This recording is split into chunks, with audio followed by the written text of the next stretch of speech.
নমস্কার। আজ রবিবার 23শে মার্চ 2025 জিএমএম ডিস্ট্রিবিউটার্সের তরফ থেকে আমরা এসেছি। এটা সামবাটি না মথুরা? সামবাটি, গোঘাট, হুগলি। এখানে আমাদের কৃষক বন্ধু আছেন, উনি জ্যাকপট দিয়ে চাষ করছেন, কিন্তু ওনার রাসায়নিকের প্রতি বিরাট ভরসা। আবার জ্যাকপটের উপরে খুব কম ভরসা আছে, সেটা বলবো না, কিন্তু ওনার চাই হচ্ছে প্রচুর গাছ। এর আগের বারে গাছটা দেখে গেছিলাম। তার সাথে আমাদের নির্মলা মাইক্রোম্যাক্স যে আমাদের ভিটামিন দেওয়া হয়েছিল, এবং নির্মলা এগ্রিভিটা পাতারাও দিয়েছিলেন, পাতারাও দিয়েছিলেন। তো গাছের থেকে আগের থেকে আমার চোখে তো খুব ভালো পরিবর্তন। এমনি তো অলরেডি পাশের জমি দেখছি গাছ অনেক পিছিয়ে আছে। এবছর বোরো ধানের একটু ওয়েদার ঠান্ডা বেশি থাকার জন্য বোরো ধান গ্রোথ কম হয়েছে তুলনামূলক। সব জায়গাতেই রিপোর্ট, আমাদের টাইনাতে রিপোর্ট তাই যে বোরো ধান শীতটা বেশি থাকার জন্য বোরো ধানটা গ্রোথ হতে সময় নিয়েছে। এবারে অনেকদিন সারটা বেশি খেয়েছে, মানে তো শীত কম ছিল। এবং টাইগঞ্জে খবরে দেখলাম রাসায়নিক সার জলে ভাসছে। যাক, জলে ভাসা রাসায়নিক সার কাজ হবে না নিশ্চিত একদম। সে কৃষকেরও কপাল ভাসে যাবে তাদের। তো সাথে আমাদের কৃষক বন্ধু আছেন, ওনার কাছে সরাসরি চলে যাব। আপনার নাম?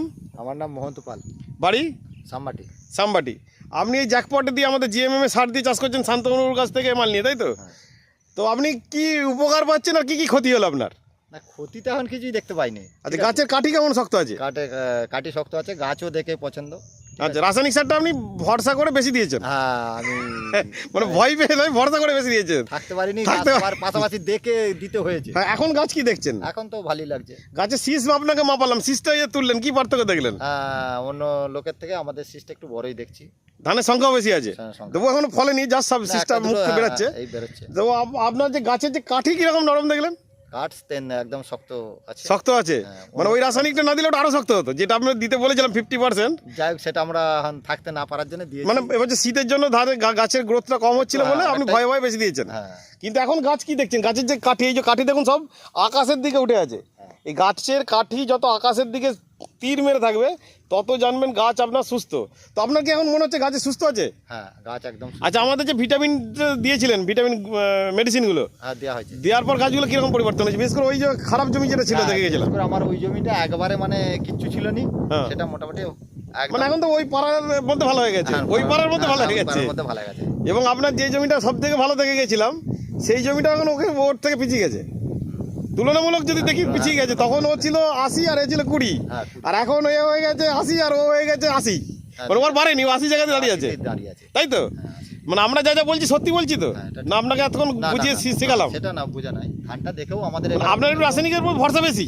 মানে আমরা তখন না দিয়ে থাকতে পারি না, মানে মাথা কি করবে না করে দিয়ে এখন ঠেলে ফেলে দেয়, তারপর যা হবে তারপর ধান থাকে।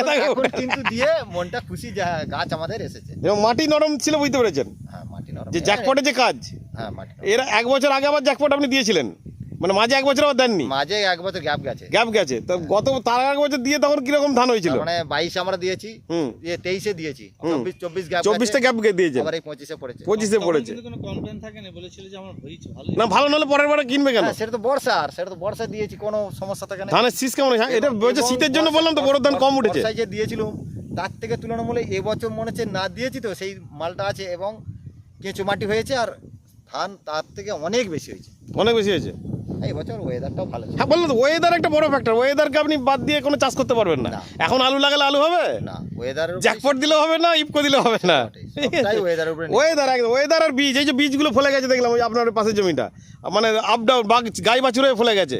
তো এই ফলে গেলে সেটা বীজের জন্য, সেটা তো মাটির জন্য বা সারের জন্য নয়, তাই না? ওটা বীজের। যাক, এবার ধান কাটার সময় আপনার ভিডিও করব আমরা। অলরেডি একদম এখান থেকে আরামবাগ মেডিকেল কলেজ দেখা যাচ্ছে দূরে। এই যে মেডিকেল কলেজ জুম করলে দেখা যাবে আমাদের আরামবাগ মেডিকেল কলেজের বিল্ডিংটা দেখা যাচ্ছে এখান থেকে। আর এটা হচ্ছে আমাদের আরামবাগ হাই স্কুলের মাঠ, দেখা যাচ্ছে আমার বাড়ির পাশে একদম। তো শান্তনুর সাথে আছেন, আপনি কি দেখছেন? আপনার নিজের জমি, উনি সারা জীবন চাষ করেন। আপনার কথা ভয়ে দিচ্ছে না যে মালিককে তো ধান ভাগ দিতে হবে? তাহলে কি ব্যাপারটা এখন কি দাঁড়ালো শেষ পর্যন্ত? দেখতে পাচ্ছি ও যদি ভরসা করে আমাদের উপর থাকতো, যতটা ভরসা রাসায়নিক আছে ততটা জ্যাকপটে থাকলে ওনার ক্ষতিটা কম হতো। পকেটটা একটু বেশি ক্ষতি হয়েছে, এইটুকু। ওনার পকেটের ক্ষতিটা কম হতো আর কি। কিন্তু ধান দেওয়ার অমুক ক্ষেত্রে ওরা কোনোদিন কোনো অসুবিধা হয় না। আগে বলতো ধান হয়নি, কিন্তু যে বছর প্রথম জ্যাকপট দেওয়া হয় সে বছর কিন্তু কোনো কমপ্লেন হয়নি, বলেছিল সব ঠিকঠাক হয়েছে, কোনো অসুবিধা হয়নি। মাঝের বছরটা ওরা আর ব্যবহার করেনি কোনো। আমার একবার জ্যাকপট দিলে 3টে ফসল তার রেজাল্ট পাবেন। উনি রেজাল্ট পেয়েছিলেন না পাননি পরের ফসলগুলোতে? প্রথম ফসলে যা দিয়েছিলাম প্রথমবার, এবার আমাদের নিচে পরে কমে যাবে। আপনি সেটা দিয়েছেন, এবার আবার আপনাকে প্রথম থেকে দিতে হয়েছে ডোজটা। কিন্তু প্রথম ফসলের যে হয়েছিল একদম প্রথম, তারপরে তো কেউ কমপ্লেন আসবে যে আমার হয় না, মুক্ত কোনো কমপ্লেন আসেনি, কিন্তু ওরা খুশি ছিল যে আমার ধান ঠিক হয়েছে। না না, যা সত্যি উনি ব্যাপারটা বলে আমিও তো সেটা না বলছি। এবছর শীত থাকার জন্য বড় ধান বাড়ছিল কম, সব জায়গাতে রিপোর্ট কম ছিল, বাড়ছিল না।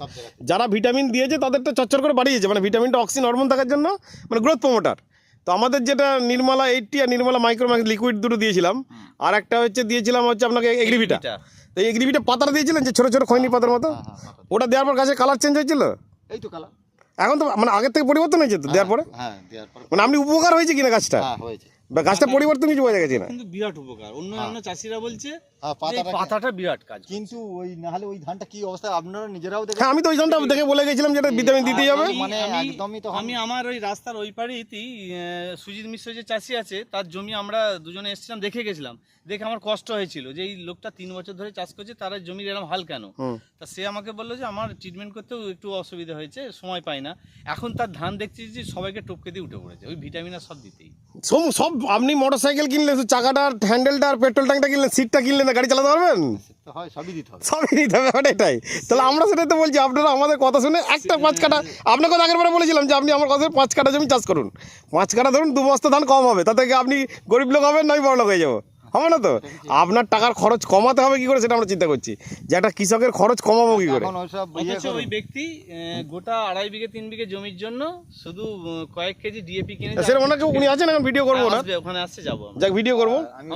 আমাদের এনপি দিয়েই তার কাজ হয়েছে। এখন এই যে ধান ফলছে এইবারে কি আমাদের তাহলে বিকালে যাবো। হ্যাঁ, ওই লিকুইড দুটো দেবেন 5 ml করে, ট্যাঙ্কে খরচ 15 টাকা, আর ভিটামিনটার খরচ নিলে 65 টাকা, ঠিক আছে, 25 টাকার হাফ। হাফ।